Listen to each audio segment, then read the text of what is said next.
Hello guys, I am Shashank from कौशल्य academy. आज हम इलेक्ट्रोकेमिस्ट्री का पार्ट 4 वीडियो देख रहे हैं। ठीक है, इलेक्ट्रोकेमिस्ट्री के पार्ट 4 वीडियो में हमने जो पीछे वीडियो में डिस्कशन किया था, दैट मीन्स पोटेंशियल के बारे में डिस्कस करे थे हम लोग, है ना।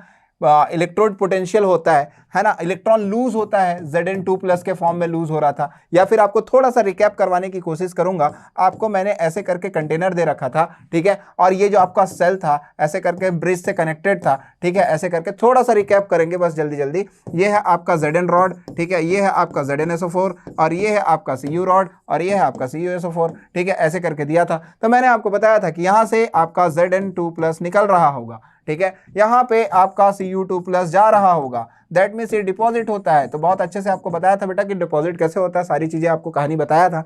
उसी कहानी को थोड़ा सा रिकैप करते हुए हम आगे नेक्स्ट कंसेप्ट की ओर चलेंगे, that is the EMF of the cell followed by the electrochemical series if possible, ठीक है। तो देखिए ZnSO4 और ये Zn, तो Zn रॉड था जो कि प्योर रॉड था, ये आपका प्योर रॉड था, है ना। और ये आपका कॉपर है, कॉपर प्योर रॉड है, ठीक है। तो आगे बढ़ते हैं इसमें और देखते हैं। सबसे पहले इलेक्ट्रोड पोटेंशियल देखेंगे बेटा। इलेक्ट्रोड पोटेंशियल क्या होता है, जैसे कि मैंने बताया था कि आपका जो यहाँ पे फिगर में भी बताया था मैं आपको, ऐसे करके आपके पास Cu के थे, आपके पास Zn के थे, तो ये मेटल इलेक्ट्रोड थे, ठीक है। मेटल इलेक्ट्रोड से यहाँ पे क्या निकल रहा था, Zn2+ इलेक्ट्रॉन निकल रहा था, ठीक है। आपका Zn2+ मतलब पूरा का पूरा सॉल्यूशन में आपका पॉजिटिव एनवायरनमेंट क्रिएट हो रहा था। क्या क्रिएट हो रहा था? पॉजिटिव एनवायरनमेंट क्रिएट हो रहा था। ये आपका नेगेटिव बन चुका था, और जब नेगेटिव बन चुका था तो पॉजिटिव और नेगेटिव के बीच में, सुनिएगा ध्यान से और इसको लिखिएगा भी ध्यान से, क्योंकि ये आप ही के लिए मैंने इसको फिर से बताया है, ठीक है, ताकि आपको कंफ्यूजन ना हो। क्योंकि मैंने वहां पे आपको पिछले वीडियो में आपको ओरली बताया था, यहाँ पे आपके लिए मैं थ्योरी लेके आया हूँ, और आप इस थ्योरी को एक एक पॉइंट को नोट डाउन करोगे तब जाके आपका नोट्स पूरा का पूरा फुलफिल होगा, ठीक है। तो यहाँ पे नेगेटिव हो गया था, तो इसी नेगेटिव को हम बाहर निकाल रहे थे, जो कि इलेक्ट्रॉन जिंक से आपका कॉपर में फ्लो हो रहा था। जब जिंक से कॉपर में इलेक्ट्रॉन फ्लो हो रहा था तो आपका कॉपर से जिंक में करंट फ्लो हो रहा था, ठीक है। तो देखिए इलेक्ट्रोड पोटेंशियल किसको बोला जाता है? The potential developed between the metal, देखना डेफिनेशन बहुत स्टैंडर्ड डेफिनेशन है ये डेफिनेशन, ठीक है, चीज याद रखे रहिएगा। Metal electrode and it's ion, ठीक है, एंड इट्स आयन। आयन कहां पे है? उसके सॉल्यूशन में। किसमें है? उसके solution. In solution is known as electrode potential, ठीक है। तो इलेक्ट्रोड पोटेंशियल अगर निकालना है तो आपको मेटल रॉड को उसी के जो आयन वाले जो सॉल्यूशंस होते हैं उसमें डिप करना पड़ेगा, और डिप करोगे तब जाके आपको इलेक्ट्रोड पोटेंशियल की वैल्यू मिलेगी, ठीक है। The potential developed between the metal electrodes and the solution of its ion at 1 molar concentration. ये सारी चीजें फिक्स्ड क्वांटिटी है ना। इस फिक्स्ड क्वांटिटी में ही हम कैलकुलेशन करते हैं और सारी चीजों का इलेक्ट्रोड पोटेंशियल कैलकुलेट करते हैं, जो कि दिया हुआ होता है। दूसरा, 1 molar concentration at 1 bar pressure and 298 kelvin temperature. That 298 kelvin temperature is nothing but 25 degree Celsius, and this 25 degree Celsius is what? Room temperature की value, known as standard electrode potential, और you can say that SEP, ठीक है। SEP के बारे में हम लोग आगे भी डिस्कस करेंगे और आपको बताएंगे कि SEP कैसे स्टैंडर्ड इलेक्ट्रोड पोटेंशियल। हमेशा एक चीज दिमाग में रखे रहना, स्टैंडर्ड इलेक्ट्रोड पोटेंशियल का मतलब होता है अगर उसका कॉन्सेंट्रेशन 1 मोलर है, अगर वो 1 बार प्रेशर पे 25 डिग्री सेल्सियस पे वर्क करता है, दैट मीन्स वो SEP कहलाएगा, स्टैंडर्ड इलेक्ट्रोड पोटेंशियल कहलाएगा। तो ये सारी चीजें आप नोट कर लीजिए, आपके लिए बहुत ज्यादा फायदेमंद है। नेक्स्ट देखेंगे कि ये जो इलेक्ट्रोड पोटेंशियल होते हैं, कैसे इलेक्ट्रोड पोटेंशियल को अपन कैलकुलेट करते हैं, कैसे इलेक्ट्रोड पोटेंशियल को अपन समझते हैं, ये चीज देखिएगा, बहुत बड़े ध्यान से देखिएगा बेटा, ठीक है। तो सॉल्यूशन प्रेशर यहाँ पे जो लिखा हुआ है, इस चीज को आप ये मत समझना कि सॉल्यूशन प्रेशर लगा रहे हैं। सॉल्यूशन प्रेशर का मतलब ये होता है कि मान के चलो आपने कोई सा भी रॉड यहाँ पे डाला, तो इस रॉड से क्या चीज निकलने लगा? इसका आयन निकलने लगा, Zn2+, ऐसे करके। लेट्स से कि आपका जो मेटल है वो जिंक है, ठीक है। तो जिंक से क्या निकलने लगा? Zn2+ निकलने लगा। जब निकलने लगा तो ये आपका जो रॉड है ये डिकम्पोज होने लगेगा, खत्म होने लगेगा, है ना, खत्म होने लगेगा ये। अब जब खत्म होने लगेगा तो ऑब्वियस सी बात है बेटा, यहाँ पे क्या चार्जेस आ जाएंगे? नेगेटिव चार्जेस आ जाएंगे। इस चीज को मैंने आपको पिछले लेक्चर में भी बताया था, लेकिन यहाँ पे सिर्फ रिकैप दे रहा हूँ इसको, ठीक है। तो यहाँ पे आपका पॉजिटिव करके पूरा का पूरा एनवायरनमेंट बन जाएगा। इस पॉजिटिव और नेगेटिव एनवायरनमेंट को मैंने आपको एक नाम भी दिया था, ये यहाँ पे अगर पॉजिटिव और नेगेटिव आयन होता है तो एक समय आएगा कि पूरा का पूरा यहाँ पे जिंक का आयन निकल जाएगा। जिंक का आयन जब निकल जाएगा पूरा का पूरा Zn+2+ आयन इसमें सॉल्यूशन में आ जाएगा, तो ऑब्वियस सी बात है पहले से इसमें आपके ये तो आपका जो सॉल्यूशन है Zn2+ का है ना, Zn2+ का है, या फिर you can say that it is a solution of ZnSO4। ठीक है, सिंपल सी बात है, ZnSO4 का सॉल्यूशन है। मतलब जब यहां से जिंक रॉड से आप में Zn2+ और आएगा तो यहाँ पे Zn2+ का कॉन्सेंट्रेशन इंक्रीज हो जाएगा, Zn2+ का कॉन्सेंट्रेशन इंक्रीज हो जाएगा। ठीक है, इसकी जो मात्रा है, अमाउंट है, वो बढ़ जाएगी। In the solution Mn+ concentration increases. Mn+ concentration increase जब हो जाएगा तो मेटल में क्या होगा, on rod negative charge increases, on rod negative charge increases. जब नेगेटिव चार्ज यहाँ पे इंक्रीज होगा तो इसी चीज को अपन बाहर ले जाने की कोशिश करेंगे। यही इसका केस 1 है, सॉल्यूशन प्रेशर। सॉल्यूशन प्रेशर का मतलब होता है ये आपका पॉजिटिव और नेगेटिव। तो इसमें मैंने आपको बताया था कि यहाँ पे डायनामिक इक्विलिब्रियम सेट हो जाता है, डायनामिक इक्विलिब्रियम सेट हो जाता है, इक्विलिब्रियम सेट हो जाता है। इसीलिए मैंने यहाँ पे इक्विलिब्रियम का साइन लगा रखा है, तो इस चीज को आप गौर करिएगा। ठीक है, आगे अगर इक्विलिब्रियम पढ़ें, आगे इक्विलिब्रियम पढ़ाऊंगा तो इसको और अच्छे से बताऊंगा। ठीक है, तो यहाँ पे इक्विलिब्रियम सेट हो जाता है, that is the dynamic equilibrium. इस इक्विलिब्रियम को मैं डायनामिक इक्विलिब्रियम का नाम इसलिए देता हूँ कि पूरा पूरा आयन खत्म हो जाने के बाद फिर से Zn2+ आयन इसमें चले जाएगा। ठीक है, तो उसको मेंटेन करने के लिए तो एक ऐसा पॉइंट आएगा कि दोनों इक्वल हो जाएगा। दैट्स वाई यहाँ से अगर आना हो रहा है तो यहाँ से जाना भी हो रहा है, so it is considered as a dynamic equilibrium. तो आपको ऐसा क्वेश्चन आ सकता है कि आपका जो मेटल आयन जो होते हैं, जब मेटल लूज करता है, इलेक्ट्रॉन लूज करता है, तो वहां पे किस टाइप की इक्विलिब्रियम सेट होता है, आयनिक इक्विलिब्रियम, डायनामिक इक्विलिब्रियम, ऐसे करके आपको चीजें आ सकता है, तो आप बता देना। ठीक है, तो ये चीज तो आपको समझ में आया होगा। इन सॉल्यूशन प्रेशर की सॉल्यूशन कॉन्सेंट्रेशन इंक्रीज हो जाता है, Mn2+ का कॉन्सेंट्रेशन, यहाँ पे आयन जो कॉन्सेंट्रेशन होगा वो इंक्रीज हो जाएगा, और आपका जो नेगेटिव चार्ज है आपके इलेक्ट्रोड में वो इंक्रीज हो जाते हैं, नेगेटिव चार्ज, जिससे इलेक्ट्रिकल डबल लेयर बनता है। What is called electrical double layer. ये positive positive positive positive, negative negative negative, तो पॉजिटिव और नेगेटिव के बीच में इलेक्ट्रिकल मतलब इलेक्ट्रिसिटी फ्लो होता है। ठीक है, तो यहीं से आपका इलेक्ट्रिकल डबल लेयर बोला जाता है इसको, और इलेक्ट्रिकल डबल लेयर बोला जाता है तो यहां से ही पोटेंशियल डिफरेंस निकलता है और आपका इलेक्ट्रोड पोटेंशियल आप निकाल सकते हो। ठीक है, तो ये तो बात हुई कि आप एक पर्टिकुलर इलेक्ट्रोड पोटेंशियल कैसे कैलकुलेट करोगे। ठीक है, दूसरी बात, अगर केस 2 में देखूं इलेक्ट्रोड पोटेंशियल, इसी सॉल्यूशन प्रेशर में यहाँ पे आपको दिखाया गया है कि ये पॉजिटिव पॉजिटिव पॉजिटिव है, ये नेगेटिव नेगेटिव नेगेटिव है, यहाँ पे एक्स्ट्रा नेगेटिव सॉल्यूशन में नेगेटिव चार्ज है वो है, यहाँ पे इलेक्ट्रिकल न्यूट्रलिटी में इलेक्ट्रिकल एनर्जी प्रोड्यूस होगा, है ना। इसके हिसाब से इलेक्ट्रिकल एनर्जी ना बोल के इसको पोटेंशियल डिफरेंस बोल लो बेटा, ज़्यादा अच्छा लगेगा। ठीक है, पोटेंशियल डिफरेंस प्रोड्यूस होगा, तो ये पोटेंशियल डिफरेंस जो है यहाँ पे जिंक का पोटेंशियल बता देगा। ठीक है, नेक्स्ट देखेंगे कि ऑस्मोटिक प्रेशर। ऑस्मोटिक प्रेशर को ये मत समझना कि सर ऑस्मोटिक प्रेशर तो दूसरा होता है। ऑस्मोटिक प्रेशर को आप दूसरे वे में समझना, अभी बता रहा हूं किस वे में समझोगे। कि जैसे मान के चलो ये मेटल आपका Cu मेटल है। Cu मेटल की टेंडेंसी क्या होती है, Cu मेटल 2+ आयन 2+ के फॉर्म में 2 इलेक्ट्रॉन गेन करके Cu डिपॉजिट हो जाता है, सॉलिड के फॉर्म में कन्वर्ट हो जाएगा। तो ऑब्वियस सी बात है जब यहाँ से Cu2+ इसमें जाके डिपॉजिट होने लगेगा तो यहाँ पे आपका जितना भी रहेगा इसमें नेगेटिव चार्ज बढ़ने लग जाएगा। क्या बढ़ने लग जाएगा, नेगेटिव चार्ज बढ़ने लग जाएगा। यहाँ पे सॉरी पॉजिटिव कर दिया था क्या, यहाँ पे अच्छा हाँ ठीक है पॉजिटिव है, यहाँ पे आपका नेगेटिव चार्ज बढ़ने लग जाएगा। सॉल्यूशन इज एक्स्ट्रा नेगेटिव हो जाएगा, ये पॉजिटिव हो जाएगा। फिर से केस उल्टा हो जाएगा, that means positive positive positive metal में और नेगेटिव नेगेटिव नेगेटिव, तो यहाँ पे भी आपका क्या हो जाएगा, पोटेंशियल डिफरेंस। और ये ऑस्मोटिक प्रेशर क्यों लिखा हुआ है यहाँ पे, ऑस्मोटिक प्रेशर का मतलब ये होता है कि भाई साहब ये यहाँ से निकल के यहाँ पे जाके डिपॉजिट हो रहा है, तो ये प्रोसेस ऑफ ऑस्मोसिस कहलाएगा। लेकिन आप इसको नेग्लेक्ट करके भी चलोगे तो काम चलेगा कि ऑस्मोटिक प्रेशर, अगर आपको कंफ्यूजन होता है तो आप बस ये देखना कि ऑक्सीडेशन रिडक्शन जो हो रहा है वो कैसे हो रहा है, किस केस में हो रहा है, वो सारी चीजें आपको नोट डाउन करनी है बेटा। ठीक है, सिंपल सी बात।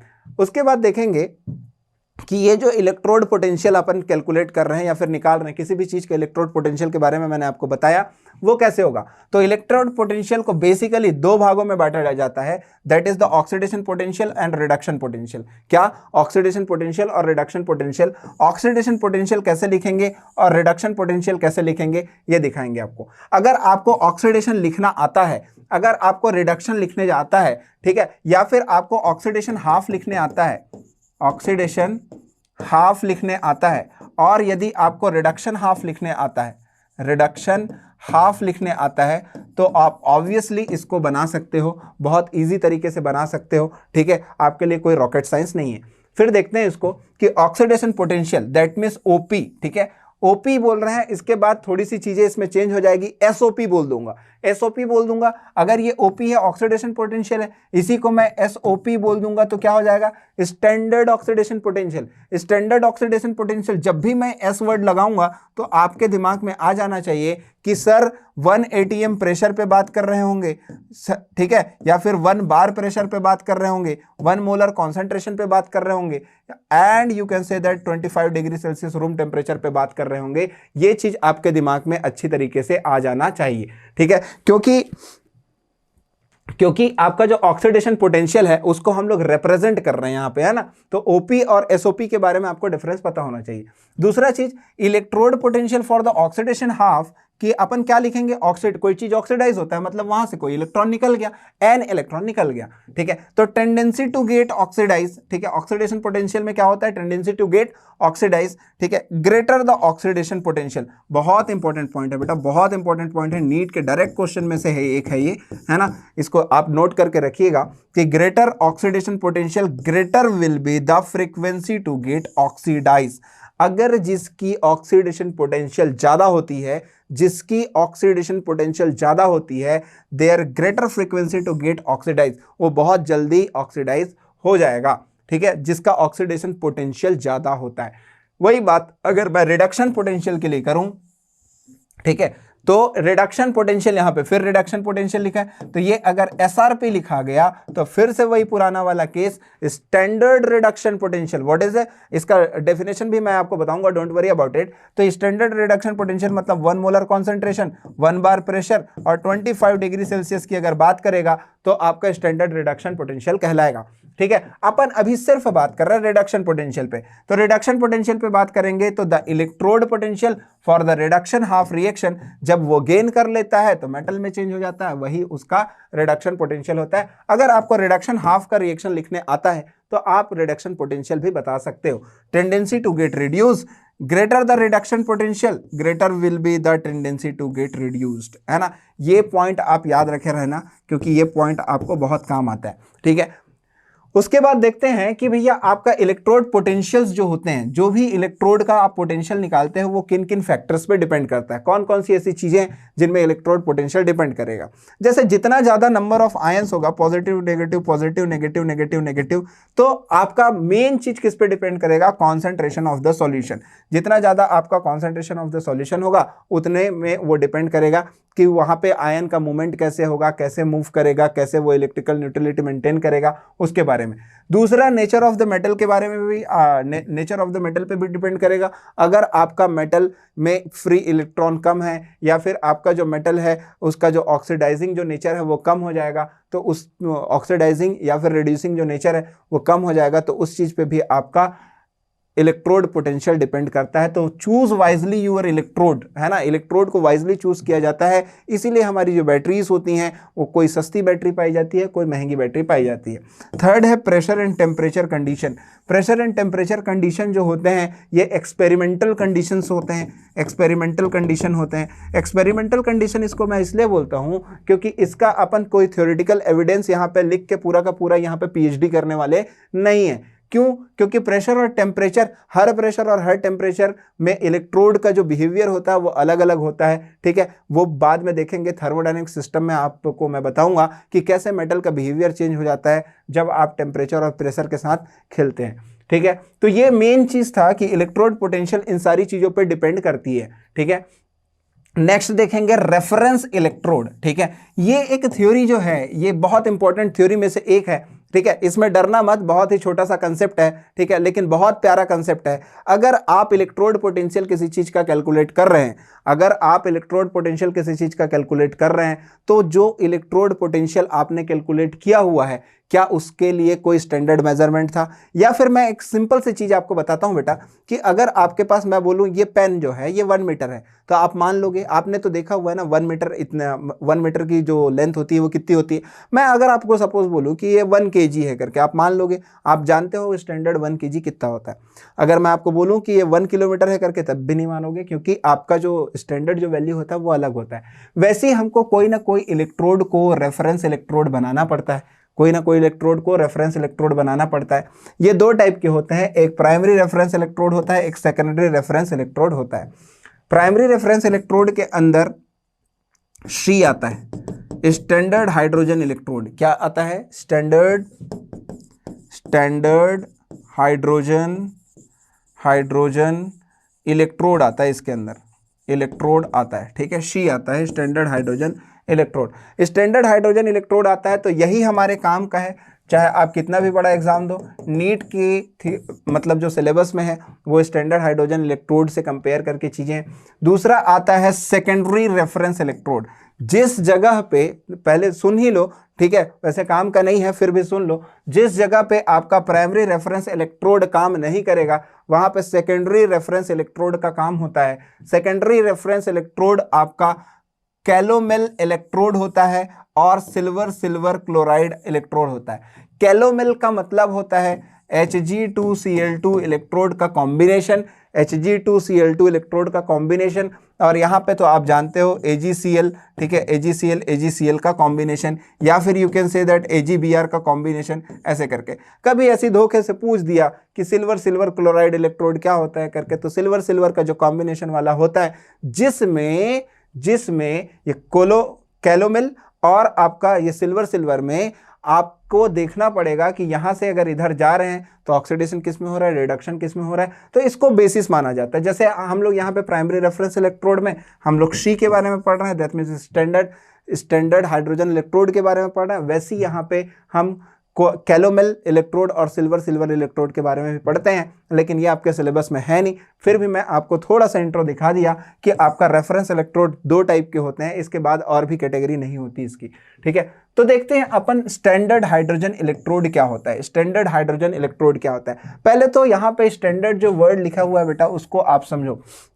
स्टैंडर्ड का मीनिंग क्या होता है? स्टैंडर्ड का मीनिंग है कि आपका सारा का सारा जितना भी यहाँ पे कंडीशन लगाओगे, सारे स्टैंडर्ड कंडीशंस होंगे।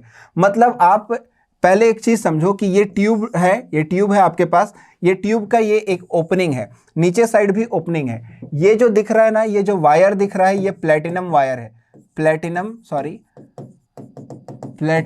वायर, ठीक है, और you can say that white platinum wire, ठीक है। ये जो है इसको ब्लैक प्लेटिनम बोला जाता है, ब्लैक प्लेटिनम प्लेट, या फिर you can say that it is sheet, ठीक है, ब्लैक प्लेटिनम प्लेट और शीट। जब H2 गैस को इस होल से अंदर डाला जाता है, और एक चीज और समझना, ये जो सॉल्यूशन है ये HCl का सॉल्यूशन है, HCl सॉल्यूशन है, ठीक है, या फिर कहीं पे लिखा रहता है कोई भी एसिडिक सॉल्यूशन, जो कि स्टैंडर्ड 1 m कॉन्सेंट्रेशन पे रहता है, 1 मोलर कॉन्सेंट्रेशन पे रहता है, ठीक है।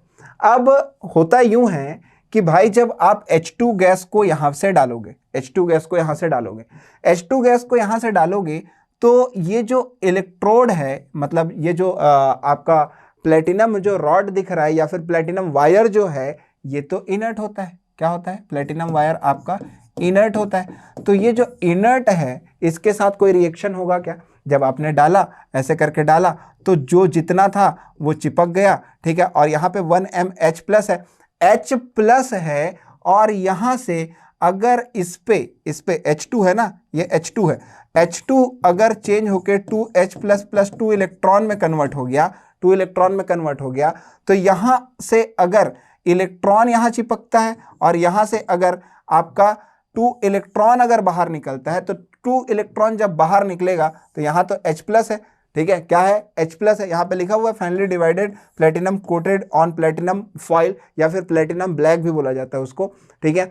तो यहाँ से अगर आपका इलेक्ट्रॉन रिलीज होता है तो आपके पास तो यहाँ पे H+ है, ठीक है, तो वो क्या करेगा, कंबाइन कर लेगा, और ये जो दिख रहे हैं ये H2 गैस के बबल्स हैं, H2 गैस के बबल्स हैं, ठीक है। तो इसी चीज को, ये जो एक्सपेरिमेंट है ना, ये जो एक्सपेरिमेंट है, इस एक्सपेरिमेंट को हम केमिकल रिएक्शन के जरिए समझेंगे कि इसमें सर आप एनोडिक रिएक्शन और कैथोडिक रिएक्शन किसको लोगे।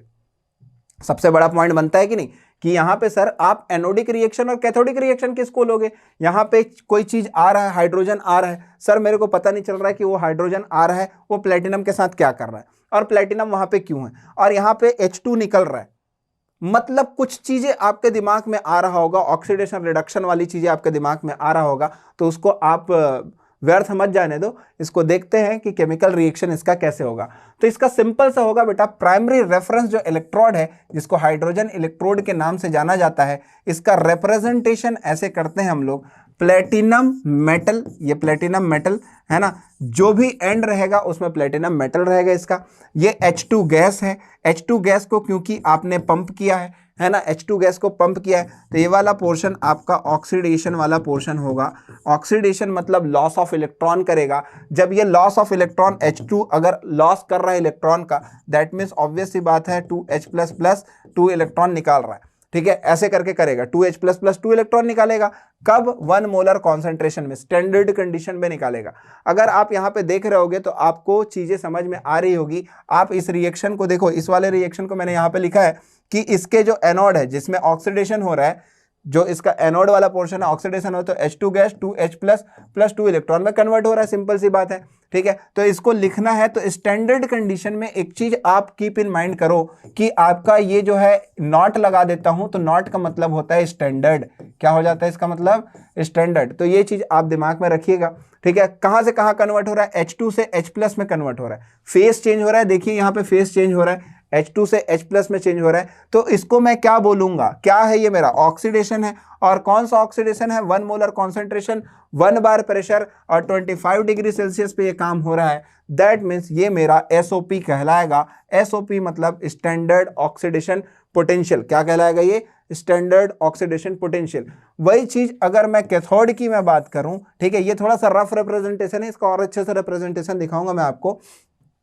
अगर मैं कैथोड की बात करूं तो जो आपका जो H+ आयन था, जो H+ आयन था, ठीक है, H+ आयन कौन सा वाला, ये एसिड वाला, एसिड का जो H+ आयन था, वो एसिड का H+ आयन इलेक्ट्रॉन गेन करके किस में कन्वर्ट हो रहा है बेटा, H2 गैस में कन्वर्ट हो रहा है। यही H2 गैस क्या हो रहा है, बबल आउट हो रहा है। क्या हो रहा है, बबल आउट हो रहा है। जैसे कि आप फिगर में देख रहे हो, ये H2 गैस क्या हो रहा है, बबल आउट हो रहा है। जब बबल आउट हुआ तो इसको मैं स्टैंडर्ड कंडीशन में क्या लिखूंगा, कहां से कहां तक चेंज हो रहा है, कहां से कहां तक चेंज हो रहा है, E0H+ जो था, E0H+ जो था वो H2 गैस में चेंज हो रहा है, ठीक है। मतलब ये क्या है, SRP है। क्या है, SRP है, स्टैंडर्ड रिडक्शन पोटेंशियल, ठीक है। तो ये मैंने रफली आपको बताया, नोट करना है तो कर लो, नहीं तो नोट करने के लिए आपको मैंने नेक्स्ट स्लाइड में बहुत अच्छे से रिप्रेजेंट किया चीजों को।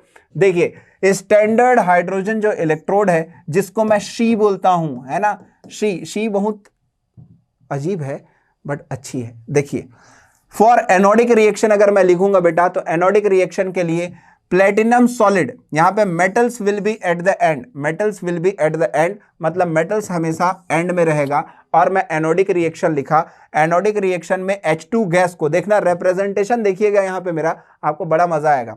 H2 गैस को मैंने 1 ATM पे ट्रांसफर किया, ठीक है, उस ट्यूब के अंदर, तो वो H+ में कन्वर्ट हुआ, जो कि 1 मोलर कॉन्सेंट्रेशन में था, ठीक है, 1 मोलर कॉन्सेंट्रेशन पे। ये जो डबल स्लैश लगा हुआ है, ये सॉल्ट ब्रिज का है। किसका है, सॉल्ट ब्रिज का है, ठीक है। क्योंकि आप जब इसका ओवरऑल रिएक्शन लिखते हो तो आपको बहुत कंफ्यूजन होता है, सर प्लेटिनम कैसे हो गया, H2 कैसे हो गया, H2 से H+ कैसे हुआ, ऐसे करके बड़ा कंफ्यूजन होता है।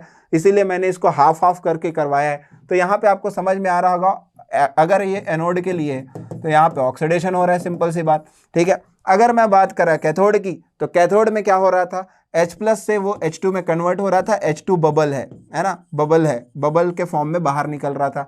तो एंड में आपको प्लेटिनम लिखना जरूरी है, क्योंकि प्लेटिनम यहाँ पे इनर्ट है, और प्लेटिनम इनर्ट है तो metal will be at the end, ऐसे करके लिखा हुआ है। तो इसके साथ रिएक्शन होगा नहीं, लेकिन रिप्रेजेंट करने के लिए, इनर्टनेस उसको दिखाने के लिए यहाँ पे लिखना बहुत जरूरी होता है। तो ये है आपका एनोडिक हाफ, और ये वाला पोर्शन है आपका कैथोडिक हाफ। तो इन दोनों को अगर आप कंबाइन करते हो तो आपको ओवरऑल रिएक्शन मिल जाता है हाइड्रोजन का, ठीक है। लेकिन सर दिक्कत ये आ रही है कि इसको माना जाता है, यहां पे माना जाता है कि आपका जब ये H2 से H प्लस में कन्वर्ट हो रहा है ना, जब ऐसा करके कुछ हो रहा है, H2 से H प्लस में कन्वर्ट हो रहा है, H2 से H प्लस में कन्वर्ट हो रहा है, मतलब ये ऑक्सीडाइज हो रहा है। जब ऑक्सीडाइज हो रहा है, H2 से H प्लस में कन्वर्ट हो रहा है, तो इसका जो पोटेंशियल है उसको क्या माना जाता है? जीरो। मैंने बोला ना, माना गया है कि इसका जो पोटेंशियल है जीरो। तो जब बेटा इसका उल्टा भी करोगे, इसका उल्टा करोगे, H प्लस से H2, देखना H प्लस से H2 में कन्वर्ट करोगे तो माइनस कर दोगे, उसका क्या कर दोगे? माइनस कर दोगे। दैट मीन्स आपका H प्लस से H2, मतलब साइन बस तो चेंज होना है वहां पे। That means E standard H plus से H2 में चेंज होगा तो ये जीरो हो जाएगा, ये भी जीरो हो जाएगा। मतलब हो क्या रहा है, मेन यहां पे हो क्या रहा है इसको देखना आप, ठीक है। इसको मैं क्लियर कर रहा हूं, उसके बाद देखिएगा मेन यहां पे क्या होता है। जैसे आपका ये स्टैंडर्ड ऑक्सीडेशन पोटेंशियल जो होता है, स्टैंडर्ड ऑक्सीडेशन पोटेंशियल जो होता है वो equal to minus of standard reduction potential होता है ऑलवेज। ये चीज याद रखे रहिएगा आप, है ना। स्टैंडर्ड ऑक्सीडेशन जो पोटेंशियल होता है वो स्टैंडर्ड रिडक्शन पोटेंशियल के माइनस होता है। मान के चला इसकी वैल्यू जीरो है तो इसकी वैल्यू माइनस जीरो होगी, ठीक है। तो जीरो और माइनस जीरो, दैट मीन्स क्या हो गया? जीरो और जीरो प्लस जीरो भी करते हो तो आपको जीरो ही निकलेगा। इसीलिए H2 का जो पोटेंशियल होता है, H2 गैस का जो पोटेंशियल होता है, इसको स्टैंडर्ड माना गया है, और यहीं से सारी चीजें अपन कैलकुलेट करते हैं, ठीक है। तो आपका जीरो तो मिल गया, गैस का जीरो मिल गया। दैट मीन्स आपके पास एक चीज और होगा कि अगर इसके ऊपर जाऊं तो, इसके नीचे आऊं तो, अगर इसके ऊपर जाऊं तो कुछ पॉजिटिव मिलेगा, अगर इसके नीचे आऊं तो कुछ नेगेटिव मिलेगा। तो इसी रिप्रेजेंटेशन के आधार पे हमारे पास ईएमएफ का कैलकुलेशन और दूसरे इलेक्ट्रोड पोटेंशियल का इस हाइड्रोजन इलेक्ट्रोड से कंपेयर करके कैलकुलेशन किया जाता है। समझ में आई बात? तो होपफुली ये सारा चीज आपको समझ में आया होगा। SOP equal to minus of SRP होता है, और हाइड्रोजन का हमने देखा, ठीक है। अब आगे जो कैलकुलेट करने वाले हैं इसके बेसिस पे मैं दूसरे मेटल का निकालने वाला हूं। तो देखिए स्टैंडर्ड इलेक्ट्रोड पोटेंशियल, मैंने आपको बताया था कि मैं आपको एसईपी समझाऊंगा बेटा, एसईपी समझाऊंगा करके मैंने बताया था। तो देखो यहां पे मैंने एक साइड जो लिया हुआ है हाइड्रोजन को लिया हुआ है, एक साइड मैंने हाइड्रोजन को लिया हुआ है, दूसरे साइड जिंक को लिया हुआ है, ठीक है। और यहां पे सॉल्ट ब्रिज भी बना दिया हूं, डोंट वरी, ठीक है। अब इसको समझना कि स्टैंडर्ड इलेक्ट्रोड पोटेंशियल एसईपी का कैलकुलेशन कैसे होता है, स्टैंडर्ड इलेक्ट्रोड पोटेंशियल का कैलकुलेशन कैसे होता है, कैसे इसकी वैल्यू निकलती है, ठीक है। तो यहां पे हाइड्रोजन गैस को आपने फिल किया, ऐसे करके डाल दिया, ठीक है। यहां पे आपका क्या हो रहा है, ये Zn है, तो Zn से Zn2 प्लस, मतलब इलेक्ट्रॉन का मूवमेंट अभी भी इधर ही है, तो Zn से Zn2 प्लस प्लस 2 इलेक्ट्रॉन ऐसे करके मूव किया। तो आप क्या बोल रहे हो इसका कि भाई साहब मेरे को ऑक्सीडेशन पोटेंशियल मिल गया, ओपी मिला, ऑक्सीडेशन पोटेंशियल। ऑक्सीडेशन पोटेंशियल मतलब Zn से किस में कन्वर्ट हो रहा है? Zn2 प्लस में, मतलब कुछ तो कुछ ऑक्सीडेशन पोटेंशियल आएगा मेरा, ठीक है। दूसरी चीज अगर यहां से मैं देखूं तो यहां से H2 था, H2 जब अंदर गया तो अंदर जाके ये अंदर जाके ये 2H plus plus H2 electron में कन्वर्ट हुआ, ठीक है। अब दोनों का, इसका भी ऑक्सीडेशन निकल रहा है, इसका भी ऑक्सीडेशन निकल रहा है, तो ऐसे तो होगा नहीं, ठीक है। तो इस वाले को देखिए, ध्यान से देखिए, ये इसका ऑक्सीडेशन पोटेंशियल निकल रहा है या फिर ऑक्सीडेशन हाफ निकल रहा है, तो इस वाले को मैं नेग्लेक्ट करूंगा, दूसरा वाला लूंगा क्योंकि इसका रिडक्शन पोटेंशियल इसका जस्ट उल्टा होता है, जस्ट उल्टा होता है, मतलब 2H plus plus 2H plus किस में जाके 2H प्लस प्लस 2 इलेक्ट्रॉन ये जाके H2 गैस में, जो कि बबल के फॉर्म में निकल रहा था, ये बबलिंग के फॉर्म में जो निकल रहा है इसमें लिया मैं, ठीक है। तो क्यों ऐसा लिया? क्योंकि इसका जो ऑक्सीडेशन पोटेंशियल है और इसका जो रिडक्शन पोटेंशियल है, तो मैंने क्या बताया था कि ये जो सारी जो केस ले रहे हैं ये स्टैंडर्ड कंडीशन में ले रहे हैं, तो क्या होगा कि बेटा आपका इसका जो होता है ये प्लस इसका जो होता है ये 0.34 होता है, ठीक है। 0.34 जिंक जो है वो ऊपर होता है, दैट मीन्स इसका प्लस होता है। लेकिन इसको अगर अपन यहां से कैलकुलेट करें तो माइनस करके मत करिएगा, ठीक है। यहां पे इसका स्टैंडर्ड ऑक्सीडेशन पोटेंशियल निकाल लीजिएगा, जो कि आपको इलेक्ट्रोकेमिकल सीरीज में मैं बताऊंगा। आप यहां पे सिर्फ इतना समझिए कि आपका ये जो है इसको कंपेयर करने के लिए बस लगाया गया है। यहां पे किसके लिए लगाया गया है? कंपेयर करने के लिए लगाया गया। कैलकुलेशन पर्पस से मत देखिएगा इसको, है ना। मैंने सिर्फ कंपेयर करने के लिए लगाया हुआ हूं और यहां पे इसको भी ऐसे लगाया हूं। दोनों का अगर ऑक्सीडेशन और ऑक्सीडेशन निकालूं तो ये भी आपका रिमूव कर देगा, तो ऑक्सीडेशन इसका भी नहीं ले सकते और इसका तो ऑक्सीडेशन लिए। अगर केस इसका ऑक्सीडेशन लेने का हुआ और इसका भी ऑक्सीडेशन लेने का हुआ, या फिर इसका रिडक्शन लेने का हुआ, इसका रिडक्शन लेने का हुआ, या फिर तीसरा केस ये आता है कि इसका ऑक्सीडेशन लिए, इसका रिडक्शन लिए, तब केस क्या बनता है उसके बारे में डिस्कस करेंगे। देखिए, तो पहले तो आप डेफिनेशन नोट डाउन कीजिए, स्टैंडर्ड इलेक्ट्रोड पोटेंशियल क्या होता है। The standard electrode potential of a metal may be defined as the potential in volts developed in a cell consisting of two electrodes। ठीक है, इलेक्ट्रोड, क्योंकि किसी भी चीज को मेजर करने के लिए मेरे को स्टैंडर्ड चीज चाहिए, तो मेजर करने के लिए मैंने इस स्टैंडर्ड चीज को लगाया, हाइड्रोजन इलेक्ट्रोड को यहां पे लगाया, मतलब स्टैंडर्ड हाइड्रोजन इलेक्ट्रोड को यहां पे यूज किया, ठीक है, शी को यूज किया, ठीक है। तो ये बोल रहा है develops into cell consisting of two electrodes the pure metal in contact with the molar solution of its ion, ठीक है, and she the pure metal in contact with molar solution of its ion and she मतलब standard hydrogen electrode. Positive and negative electrode potential, positive और negative electrode potential कैसे आता है। अब यहां पे देखिए, ये पॉइंट जो लिखाया हूं बहुत इंपॉर्टेंट पॉइंट्स में से एक है। Standard reduction potential for any half cell minus standard reduction potential for any half cell equal to minus of standard oxidation potential, equal to minus of standard oxidation potential, जिस चीज को अपन calculate भी करे थे। Standard oxidation potential for any half cell equal to minus of SRP, minus of SRP मतलब standard reduction potential, मतलब ये दोनों एक दूसरे के वाइस वर्सा होते हैं। ये चीज आपको दिमाग में रखना है और इसको नोट पॉइंट भी बनाना है, इसको नोट करके आप लोग रखोगे। नेक्स्ट चीज देखते हैं कि uses of electrode potential. Electrode potential इतना तो निकाल लिए, ठीक है। अब इस इलेक्ट्रोड पोटेंशियल के यूजेस क्या होते हैं, ठीक है। तो यूजेस पे बता रहा हूं, देखना ध्यान से। रिड्यूसिंग जो स्ट्रेंथ होता है वो डायरेक्टली प्रोपोर्शनल होता है टेंडेंसी टू डोनेट इलेक्ट्रॉन के, ठीक है। पहली चीज देखना, आपका जो रिड्यूसिंग स्ट्रेंथ होता है किसी चीज को रिड्यूस करने की, वो डायरेक्टली प्रोपोर्शनल होता है टेंडेंसी टू डोनेट इलेक्ट्रॉन। जो चीज जितना ज्यादा इलेक्ट्रॉन डोनेट कर सकता है, जो चीज जितना ज्यादा इलेक्ट्रॉन डोनेट कर सकता है वो ज्यादा रिड्यूसिंग नेचर का होता है। जो चीज ज्यादा इलेक्ट्रॉन डोनेट कर सके वो चीज ज्यादा रिड्यूसिंग नेचर का होता है, ठीक है। ज्यादा इलेक्ट्रॉन डोनेट करे वो ज्यादा रिड्यूसिंग नेचर का होता है। तो यहां तक तो कंसेप्ट आपको समझ में आया होगा, ठीक है। अगर मैं आपको पूछूं कि भाई साहब आपके पास ऐसा कुछ है Li प्लस है ना, आपके पास Li प्लस है, और दूसरा आपके पास Fe2 प्लस है, ठीक है। लेकिन एक चीज याद रखे रहना, जब हम लोग ऑक्सीडेशन और रिडक्शन पोटेंशियल की बात करते हैं तो थोड़ा सा मैं एक थ्योरी इसके बताने के बाद बताऊंगा कि टेंडेंसी टू डोनेट इलेक्ट्रॉन हुआ। अब ये जो टेंडेंसी टू डोनेट इलेक्ट्रॉन है ये डायरेक्टली प्रोपोर्शनल है टेंडेंसी टू गेट ऑक्सीडाइज। जितना ज्यादा वो इलेक्ट्रॉन डोनेट करने की उसकी कैपेसिटी होगी, उसकी टेंडेंसी होगी, उतना ज्यादा वो ऑक्सीडाइज होगा, दैट मीन्स उसका ये जो E नॉट ऑक्सीडाइज लिखा हुआ है ना, स्टैंडर्ड ऑक्सीडेशन जो पोटेंशियल लिखा हुआ है वो ज्यादा होगा। और स्टैंडर्ड ऑक्सीडेशन पोटेंशियल अगर होता है तो वो inversely proportional to the standard reduction potential के होता है। दैट मीन्स जो ज्यादा इलेक्ट्रॉन डोनेट कर सकता है उसका स्टैंडर्ड ऑक्सीडेशन पोटेंशियल ज्यादा होता है। ये नीट का कंसेप्ट है बेटा, इस कंसेप्ट को बहुत अच्छे से नोट करके और दिमाग में बिठा के रखिएगा और इस पे बेस्ड क्वेश्चन भी बनाइएगा। अगर ये थ्योरी आपको समझ में आ गया तो इस पे बेस्ड क्वेश्चन आप बना ही सकते हो, ठीक है। सेकंड देखते हैं, रिएक्टिविटी ऑफ मेटल। बहुत इंपॉर्टेंट चीज है, ये बहुत इंपॉर्टेंट चीज है। मैं बोलता हूं कि अगर मैं पूछा आपको 2-4 मेटल के यहाँ पे एग्जांपल देके पूछ दिया कि कौन से ज्यादा रिएक्टिव होते हैं करके, ठीक है, तो आपको दिमाग खराब हो जाएगा। किस बेसिस पे बोलूं सर कि कौन से ज्यादा रिएक्टिव होते हैं? तो मैं आपको बेसिस बता रहा हूं कि किस बेसिस पे आप बोलोगे कि कौन सा ज्यादा रिएक्टिव होता है।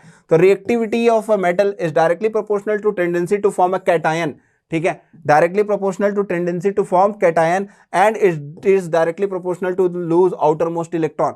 जो अपना आउटर मोस्ट इलेक्ट्रॉन ज़्यादा जल्दी लूज कर देगा, जो अपना आउटर मोस्ट इलेक्ट्रॉन ज़्यादा जल्दी लूज कर देगा, वो ज़्यादा रिएक्टिव कहलाता है। जैसे जैसे जैसे मैं एक सिंपल सा एग्जांपल देता हूँ, Li+ है और यहाँ पे Pb2+ है, ठीक है, Li+ है और Pb2+ है। सिंपल सी चीज है बेटा, Li बहुत छोटा है ना, बहुत स्मॉल साइज का है। स्मॉल साइज का है मतलब जब ये Li+ के फॉर्म में आया होगा तो ये बहुत दिक्कत करा होगा इस इलेक्ट्रॉन को लूज करने के लिए। इस इलेक्ट्रॉन को लूज करने के लिए इसको बहुत मतलब पेन हुआ होगा, मतलब बहुत एनर्जी मतलब बहुत एनर्जी की रिक्वायरमेंट हुई होगी इसको, है ना, इसको जब लूज किया। क्योंकि यहाँ पे आपका जो न्यूक्लियस है, सेंटर से न्यूक्लियस और इलेक्ट्रॉन का जो डिस्टेंस है वो बहुत कम है, और बहुत कम है मतलब आप कूलम्स लॉ जानते हो, जब डिस्टेंस कम होता है तो फोर्स ऑफ अट्रैक्शन बहुत ज़्यादा होता है। जब फोर्स ऑफ अट्रैक्शन बहुत ज़्यादा होगा तो इसको लूज करने के लिए बहुत ज़्यादा दिक्कत होगी, ठीक है। ये क्या बोल रहा है, रिएक्टिविटी ऑफ मेटल जो होता है, tendency to form a cation, easily कौन कैटायन फॉर्म कर सकता है, तो tendency to lose outermost electron. तो आउटर मोस्ट इलेक्ट्रॉन को, अब पीबी की बात करा, पीबी का एटॉमिक नंबर इससे कहीं ज्यादा है, बहुत ज्यादा है इसका पीबी का, ठीक है। तो पीबी का बहुत ज्यादा है तो ऑब्वियस सी बात है पीबी का क्या, मैग्नीज का बात कर लेते हैं, निकल का बात कर लेते हैं, एटॉमिक नंबर 28, कॉपर की बात कर लेते हैं, एटॉमिक नंबर 29, ठीक है। तो इनका जो देखो एटॉमिक नंबर ही बहुत ज्यादा है, इसका तो एटॉमिक नंबर 3 होता है, ठीक है। जितना ज्यादा डिस्टेंस बढ़ेगा, मान के चलो ये आपका न्यूक्लियस है और यहाँ पे आपका इलेक्ट्रॉन रखा हुआ है, ठीक है, तो यहाँ से यहाँ का डिस्टेंस बहुत ज्यादा है, तो ये इजिली निकाल देगा ना अपने इलेक्ट्रॉन को, ठीक है, क्योंकि फोर्स ऑफ अट्रैक्शन कम पड़ेगा तो इजिली इलेक्ट्रॉन निकाल देगा। दैट मीन्स अगर मैं पूछूं कि यहाँ पे रिएक्टिव मेटल, जो सबसे ज्यादा रिएक्टिव मेटल कौन है करके, तो सबसे ज्यादा रिएक्टिव मेटल वो होगा जिसका एटॉमिक नंबर बड़ा होगा, और एटॉमिक नंबर बड़ा होगा दैट मीन्स वो इजिली लूज कर सकता है अपना इलेक्ट्रॉन, और इजिली लूज कर सकता है, आउटर शेल का इलेक्ट्रॉन लूज कर सकता है, तो वो ज्यादा ऑक्सीडेटिव नेचर का होगा और उसके इनवर्सली प्रोपोर्शनल होगा उसका रिडक्शन प्रॉपर्टी, ठीक है। स्टैंडर्ड रिडक्शन जो पोटेंशियल होगा वो उसके इनवर्सली प्रोपोर्शनल होगा। तो होपफुली ये कंसेप्ट बहुत अच्छे से समझ में आया होगा, ठीक है। और आपको मैं भाई एक चीज बताना चाह रहा था कि भाई साहब अगर आपका ये Fe2+ है ना, ये Li2+ है, तो इसको आप अगर इलेक्ट्रोकेमिकल सीरीज के थ्रू पढ़ते हो तो आपको ज़्यादा मज़ा आता है। हमने अभी तक तो electrode potential, standard hydrogen electrode जो है उसकी वैल्यू निकाल चुके हैं जो कि 0 थी, ठीक है। अब देखते हैं EMF ऑफ द सेल। यहीं से ये जो डिफरेंस जो कैलकुलेट करते हैं, इस डिफरेंस कैलकुलेशन के जो डिफरेंस को हमको EMF ऑफ द सेल देता है ना। EMF ऑफ द सेल क्या होता है ये पहले समझो, उसके बाद अपन इसके अंदर जाएंगे। EMF मतलब होता है इलेक्ट्रोमोटिव फोर्स। जैसा कि हमने देखा था, सिंपल सा देखिए कि ये है आपका ZnSO4 वाला, ये है आपका Zn रॉड, ठीक है, ये है आपका Cu रॉड और ये है आपका CuSO4 सॉल्यूशन, ठीक है।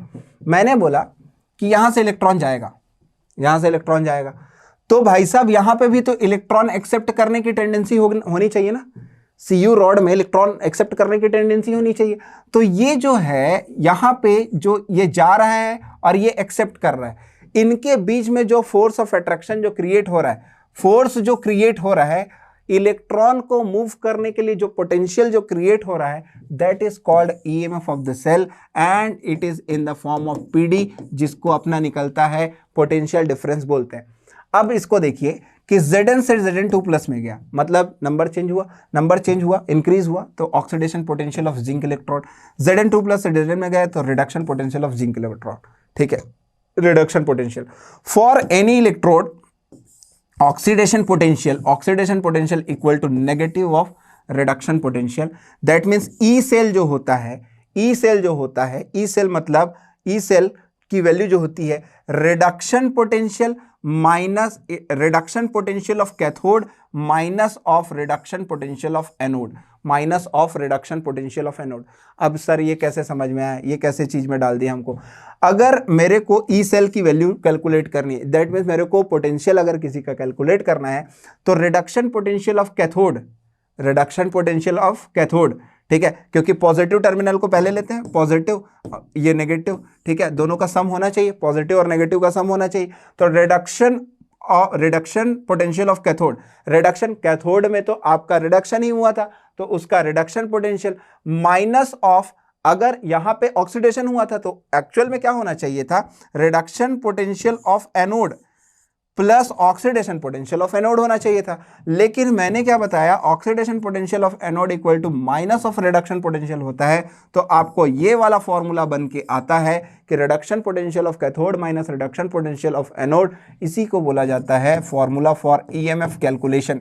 इलेक्ट्रोमोटिव फोर्स कैलकुलेट करने का फॉर्मूला होता है जब दो इलेक्ट्रोड के बीच में पोटेंशियल डिफरेंस जनरेट होता है, ठीक है। E cell is always positive quantity and anode will be electrode of low reduction potential, ठीक है। तो ये देखिए, ये बना हुआ है आपके पास, ऐसे करके बना हुआ है, ठीक। तो यहाँ पे अगर ई सेल की वैल्यू कैलकुलेट करनी है तो कॉपर में रिडक्शन हुआ था, माइनस ऑफ जिंक में ऑक्सीडेशन, माइनस ऑफ जिंक में ऑक्सीडेशन हुआ था। तो माइनस ऑफ जिंक में जब ऑक्सीडेशन हुआ था तो ऑक्सीडेशन का अपन अपोजिट लेंगे, ऑक्सीडेशन का अपोजिट लेंगे reduction, minus of reduction potential लेंगे, तो साइन चेंज हो जाएगा बेटा। देखिए साइन को, ये साइन आपको देखना बहुत जरूरी है, इसको थोड़ा सा रब कर देता हूँ ताकि पहले आप इसको नोट कर लो, इसके बाद इसको खत्म कर देते हैं। उसके बाद और एक चीज बताऊंगा, यहाँ पे ये जो साइन है इसको देखना बहुत जरूरी है। दैट मीन्स अपन जब रिडक्शन की बात करते हैं, तो क्या करते हैं, Cu2 प्लस ने 2 इलेक्ट्रॉन गेन करके Cu में कन्वर्ट हो गया, ठीक है।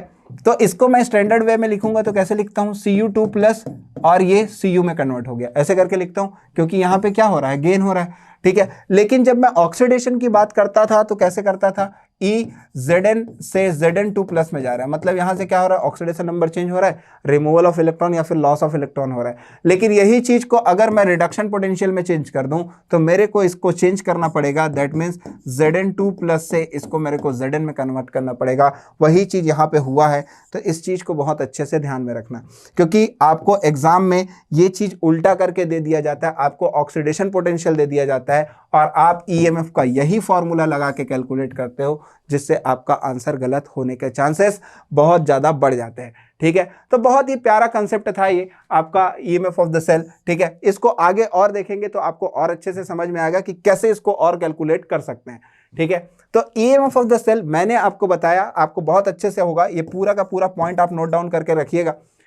अगर ऑक्सीडेशन हो रहा है एनोड में तो आपको प्लस करना पड़ेगा रिडक्शन ऑफ कैथोड, सही बात है, कोई दिक्कत वाली बात नहीं है। अगर ये Zn की बात कर रहा है तो ये कॉपर की बात कर रहा है, ठीक है। Zn में आपका एनोड में ऑक्सीडेशन ही हो रहा था और दोनों, अगर आपको ऑक्सीडेशन पोटेंशियल दिया, ध्यान रखिएगा, अगर आपको ऑक्सीडेशन पोटेंशियल दे रखा है तो उसको रिडक्शन पोटेंशियल के साथ प्लस कर दोगे तो आपको ई सेल की वैल्यू मिल जाएगी। दूसरी बात, अगर दोनों में यहाँ पे ऑक्सीडेशन पोटेंशियल दिया है कैथोड में और आपको एनोड में ऑक्सीडेशन पोटेंशियल तो दिया ही दिया है, आपको कैथोड का भी ऑक्सीडेशन पोटेंशियल देगा। सर मेरे को कैसे पता चलेगा देगा कि नहीं देगा, तो यहाँ पे जब अपन कैथोड का रिएक्शन लिखे थे, कैथोड का रिडक्शन पोटेंशियल लिखे थे, तो अपन कैसे लिखे थे, Cu2 प्लस से Cu में गया, मतलब ये गेन किया, ठीक है। इसी चीज को ये उल्टा करके दे देगा भाई साहब, Cu से Cu2 प्लस में गया, ऐसे करके दे देगा, तो थोड़ा सा आपको दिक्कत हो जाएगी। तो ये सारा चीज आपको दिमाग में रखना है कि कैसे होता है। फिर ये वाला फॉर्मूला हमारा फेवरेट फॉर्मूला जिसको अपन यूज करते हैं।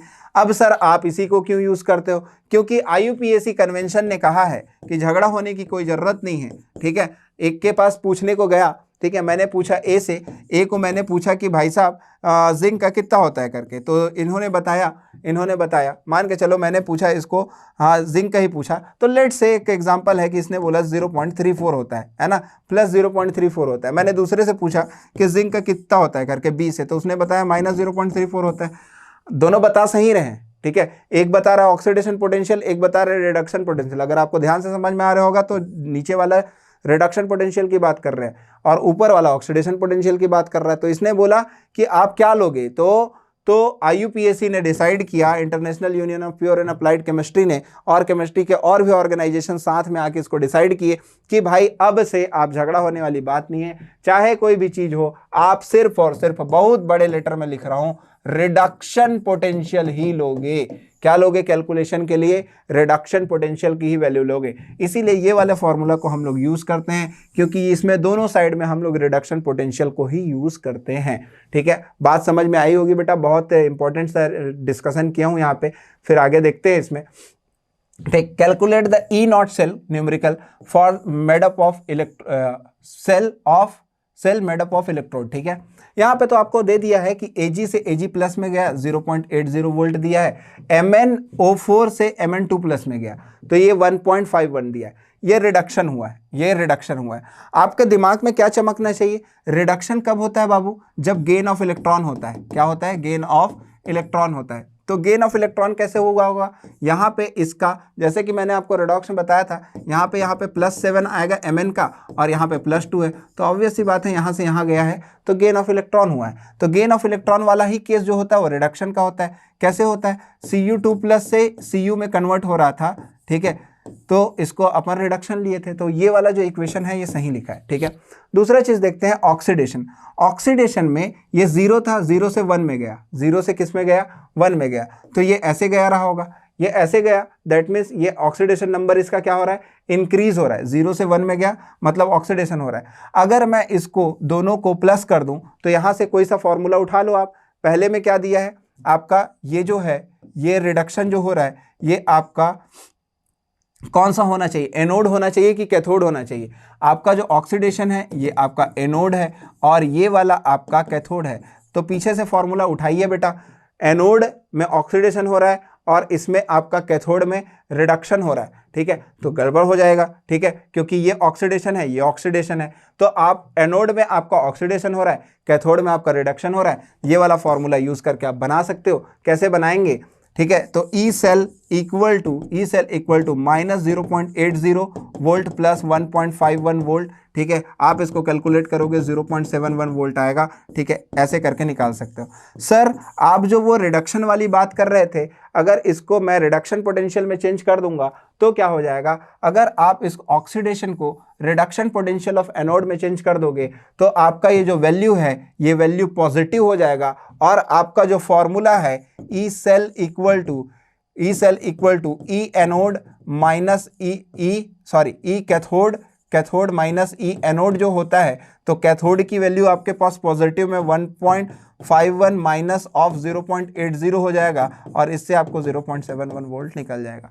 तो इस टाइप से चीज़ों को ध्यान में रखे रहना। मैंने दोनों फॉर्मूला से आपको कैलकुलेट करके बता दिया कि कितना ईजी ये होता है, ठीक है। उसके बाद ध्यान देते हैं, ये आपका मैंने होमवर्क रखा है, ठीक है, इस होमवर्क को आप देखिए, है ना, इसको आप कैलकुलेट कीजिए, कुछ तो काम आप करिए जिससे आपका प्रैक्टिस होगा। तो इसको नोट डाउन कर लीजिए बेटा, ठीक है। नेक्स्ट चीज देखते हैं, नेक्स्ट भी आपका होमवर्क है, predict the feasibility of the reaction. Feasibility of the reaction का मतलब है कि ये रिएक्शन हो पाएगा कि नहीं हो पाएगा, इसको चेक करना है। और देखिए एक चीज मैं हमेशा आपको बता रहा हूं, ई सेल की वैल्यू कभी भी नेगेटिव नहीं आएगी, नॉट इक्वल टू नेगेटिव मतलब ई सेल की वैल्यू नेगेटिव आएगी, दैट मीन्स डिस्चार्ज्ड सेल है, वो डिस्चार्ज्ड सेल है, उसका कोई मतलब नहीं है, यूजलेस बोल सकते हो, यूजलेस है वो, ठीक है। तो नेगेटिव वैल्यू नहीं आनी चाहिए। अगर नेगेटिव वैल्यू आएगी तो feasibility of the reaction possible नहीं है, दैट रिएक्शन पॉसिबल नहीं है। तो उसी को बोला जाता है feasibility of the reaction check करना। तो यहाँ पे आपको करना क्या होगा, आपको ऑक्सीडेशन देखना है, आपको रिडक्शन देखना है, उसके बाद आपको फॉर्मूला लगा देना है, कौन सा, ई सेल इक्वल टू ई के सी माइनस ई ए, ई कैथोड माइनस ई एनोड का फॉर्मूला लगाना है और चेक करना है। आपके लिए इसलिए छोड़ रहा हूँ क्योंकि आप कंसेप्ट बहुत अच्छे से पढ़े हो, आप इस क्वेश्चन को बना सकते हो। नेक्स्ट देखिए, predict the other following equation to take place or not, that means यहाँ पे भी आपको feasibility of the reaction check करना है। तो क्वेश्चन आप स्क्रीन पॉज करके आप नोट करते रहिए, ठीक है। फिर देखो सेल पोटेंशियल जो था उसी के बारे में, इसको SRP standard reduction potential of cathode, थोड़ा सा अलग लैंग्वेज में है ना, कोई वही चीज है, सेम चीज है, तो आप इसको भी स्क्रीन पॉज करके लिख सकते हो, वैसे लिखने की जरूरत नहीं है, थोड़ा सा अलग लैंग्वेज में। उसके बाद अपन देखते हैं इलेक्ट्रोकेमिकल सेल, ठीक है, sorry electrochemical series arrangement of different element in increasing order of their standard reduction potential known as electrochemical series or the activity series, ठीक है। तो इसको देखते हैं, हमारे पास ये एनसीईआरटी का है, अब ये इतना क्लियर इमेज नहीं था, ठीक है, फिर भी इसको देखिए, यहाँ पे हाइड्रोजन का ये जितना भी वैल्यू लिखाया हुआ है, पहले तो एक वैल्यू अपने दिमाग में रखिए, ये जितना भी वैल्यू स्टैंडर्ड रिडक्शन पोटेंशियल है at 25 degree Celsius, that mean room temperature पे, ठीक है, यहाँ पे जो भी वैल्यू है वो रिडक्शन पोटेंशियल है, दैट मीन्स वो क्या है, गेन ऑफ इलेक्ट्रॉन हुआ है। देखिए सारे में gain of electron, F2 2 electron gain किया, H2O2 2 इलेक्ट्रॉन गेन किया, हाइड्रोजन गेन किया, ये गेन किया, सब गेन किया, किसी ने लूज वाला नहीं लिखा है, पूरा का पूरा देखिए ऊपर से नीचे तक गेन वाला है। आपका जो हाइड्रोजन गैस है वहां से आपको स्टैंडर्ड लिया जाता है, ये है आपका O2 है ना, O2 मतलब इसका 0, इसके ऊपर जाओगे तो आपको प्लस मिलेगा, इसके नीचे आओगे तो आपको माइनस मिलेगा। ठीक है, जब आप ऊपर से नीचे आते हो तो स्ट्रॉन्गर रिड्यूसिंग एजेंट, ठीक है, वीकर रिड्यूसिंग एजेंट सबसे ऊपर में रहेगा। सबसे कम रिड्यूस होने की जो प्रॉपर्टी है वो फ्लोरीन की होती है, और सबसे स्ट्रॉन्ग रिड्यूस करने की जो प्रॉपर्टी होती है, किसी एलिमेंट को रिड्यूस करने की जो प्रॉपर्टी होती है वो आपकी लिथियम की होती है, जो कि यहाँ पे आपको दिख ही रहा होगा। ठीक है, और सबसे कम जो होती है वो इसकी होती है, रिड्यूस करने की जो प्रॉपर्टी। सेम चीज इसका उल्टा, ऑक्सीडाइज करने की प्रॉपर्टी इसकी सबसे बड़ा ऑक्सीडाइजिंग एजेंट कहलाएगा। ठीक है, और ये वीकर ऑक्सीडाइजिंग एजेंट कहलाएगा आपके नीचे में। ठीक है, तो ये आपको इसमें से कम कुछ कुछ एलिमेंट है उसके आपको याद रखे रहना है। वैसे तो एग्जाम में देता है, फिर भी मैं बोलूंगा कि आपको याद रखे रहना है। ठीक है, पॉजिटिव वैल्यू में क्या होता है और नेगेटिव वैल्यू में क्या होता है। ठीक है, ऊपर से नीचे जाते हैं तो क्या होता है, और नीचे से ऊपर जाते हैं तो क्या होता है। तो इसमें से बहुत सारे वैल्यू आपको याद रखना है। आपके लिए मैं होमवर्क ये दे रहा हूं कि यहां से आपको इस वाले पोर्शन से और इस वाले पोर्शन से आपको एनोड और कैथोड निकालना है। एनोड और कैथोड निकाल के आप 10 ऐसे सेल बनाओगे, 10 ऐसे सेल बनाओगे, बैटरी बनाओगे जिसका पोटेंशियल ज़्यादा होगा, और इसमें से सारे मेटल यूज़ करके देखना जिसको अपन महंगे रेट में बेच सकें। ठीक है, क्योंकि वही तो काम होता है साइंस का। ठीक है, तो आप 10 रिएक्शन निकाल के देखना और आपको एनोड और कैथोड बना के देखिएगा। ठीक है, नेगेटिव नहीं आना चाहिए, इस चीज़ का ख्याल रखे रहेंगे। ठीक है, तब जाके आपको समझ में आएगा। तो बेटा ये जो इलेक्ट्रोकेमिकल जो सीरीज था इसका काम क्या होता है यही देखेंगे अपन नेक्स्ट में। एप्लीकेशन ऑफ इलेक्ट्रोकेमिकल सीरीज, तो एप्लीकेशन ऑफ इलेक्ट्रोकेमिकल सीरीज सबसे पहले ऑक्सीडाइजिंग और reducing power of the element के बारे में बताता है कि कौन सा ऑक्सीडाइजिंग होता है और कौन सा रिड्यूसिंग होता है।